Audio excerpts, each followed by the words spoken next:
आज कहानी हर घर की के इस मंच पर हम बताएंगे कुछ कहानियां। ये कहानियां हैं उन साधारण लोगों की जिन्होंने असाधारण कहानियां लिख दी हैं। और मेरे साथ जुड़ेंगे एक ऐसी खास पर्सनालिटी जो कभी वहीं खड़े थे जहां आज करोड़ों लोग अपना सपना लिए खड़े हैं, जिन्होंने ये बताया कि संघर्ष की शाम लंबी जरूर हो सकती है, लेकिन जीत की सुबह सब कुछ ठीक कर देती है। स्वागत कीजिए प्रतीक गांधी जी का।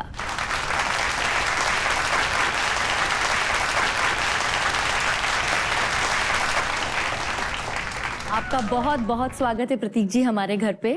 जी बहुत बहुत शुक्रिया मुझे आपके घर पे बुलाने के लिए। हमारे घर आने के लिए शुक्रिया। प्लीज आइए। प्रतीक जी, ये बात तो आप मानेंगे कि कोई भी कमाल की कहानी जो होती है ना, उसमें थोड़ा अभाव होता है, थोड़ा संघर्ष होता है, थोड़ी निराशा होती है, ढेर सारी आशा होती है और फिर अंत में जीत होती है।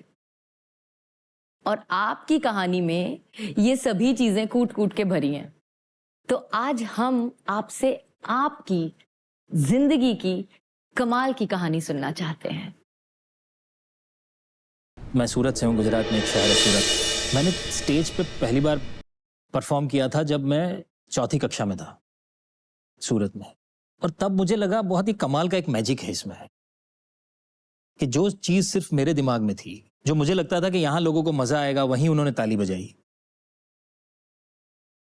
मुझे लगा था कि हाँ ये चीज में वो हंसेंगे, वहीं उन्होंने लाफ्टर दिया। मतलब आपका कनेक्शन बैठा हुआ हाँ था। तो मुझे पता नहीं चला, मैं तो बहुत छोटा था, चौथी कक्षा में था। मुझे लगा ये कैसा मैजिक है कि मैंने किसी को बताया नहीं, फिर भी उनको पता चला कि यहीं पर हंसना है, यहीं पर ताली बजानी है। उसके बाद जहां तक मुझे याद है, ऐसा एक भी मौका नहीं छोड़ा मैंने जब मुझे स्टेज पे जाने मिला। एक्टर बनने का सपना वो जब पनपने लगा, तब मुझे लगता है मैं इंजीनियरिंग भी कर रहा था साथ साथ में, और थिएटर भी करता था। तो मुझे लगा कि ये दोनों फील्ड में अगर एक साथ काम करना है तो मुझे मुंबई जाना पड़ेगा और मैं वहीं से काम कर पाऊंगा। जब मैं नया नया मुंबई आया, ऑडिशन देने जाता था, तो टीवी में बहुत सारे सीरियल्स आते थे तब नए नए। तो मुझे लगता था कि हर महीने एक नया सीरियल बन रहा है, तो कहीं ना कहीं तो काम मिल ही जाएगा। पर जितनी बार ऑडिशन दिया, टीवी में आउटराइट रिजेक्ट हो गया। मैं एक भी ऑडिशन में पास नहीं कर पाया। धीरे धीरे धीरे धीरे समझ में आया कि शायद वो लोग जो चाहते थे वो कुछ और ही चाहते थे, और मैं जो चाहता था वो कुछ और था। पर मुझे वो चैलेंज लेने में बहुत मजा इसलिए आया कि मैंने ना ये पूरी जिम्मेदारी खुद पे ले ली कि अगर मुझे इसको चेंज करना है, लोगों की नजर में भी चेंज करना है, तो मुझे ही काम करना पड़ेगा। लेकिन इन सब के दौरान क्या ऐसा कोई पल था जब आपको काम के अलावा लगा कि बहुत मुश्किलें हैं, या कोई एक मुश्किल समय आपने देखा जीवन में, उस समय लगता था कि कैसे इसे पार करूंगा? मैं फुल फ्लेजेड कॉर्पोरेट में जॉब चल रही है। We were expecting a baby. छोटे से वन रूम किचन में पार्ला ईस्ट में मैं मेरी पत्नी, मेरा भाई, छोटा भाई और मम्मी डैडी, हम पांचों लोग रहते थे।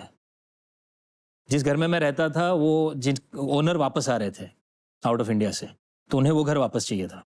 दूसरा घर मैंने जितने भी देखे, तो डिपॉजिट भरना और रेंट भी जितना था उतना, तब मेरे पास पॉसिबिलिटी नहीं थी उसकी।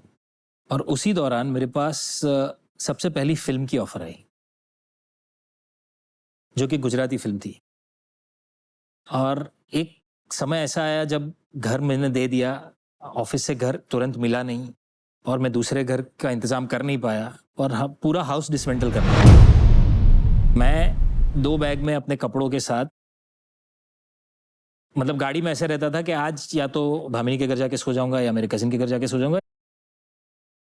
एक थॉट ऐसा आया था कि मैं सब कुछ छोड़ के सिर्फ जॉब पे ध्यान देता हूं।